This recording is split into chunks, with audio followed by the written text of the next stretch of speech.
Pressure, sugar, gas. আমি 19 সাল থেকে গ্যাসে ভুগছিলাম। দিয়ে লতা 21 ভোজনা স্বাদ সাধারণ সব টোটাল প্রায় বন্ধ। বুঝতে পারছেন? খাবেন কি সেই গভীর গাই বাচ্চা দেওয়ার আগে কেমন করে জানেন তো? অতিষ্ঠ আনচান হয়ে যায়, সেই রকমের অবস্থা হয়েছিল। এইটা খাওয়ার পরে ঘুম এবং আপনার ওই কবার খেতেন? কবার এইটা 3টা খাইছি, 3টা দিনে কবার করবো? দিনে রাত্রে খাওয়ার পরে 1 চামচ করে খেয়ে ঠান্ডা হয়ে যাচ্ছে।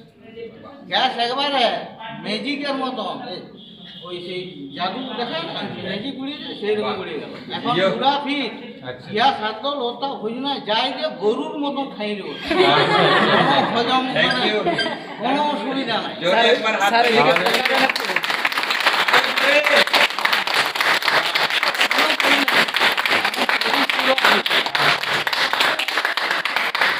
এইগুলো আপাতত ইউজ করেছি। এইটা আজকে সবজিতে দেওয়া হবে সবজি ভিটামিন প্লাস মেডিসিন না, যেটা এখন যে মাজরা দেখা যাচ্ছে, মাজরার জন্য আর একটা দিতে হবে। না, এই লাইটটা কমান। সাপোর্টিং একটা লাগে। ওকে, থ্যাংক ইউ স্যার। এটা ইউজ করবো সবজি আলু তো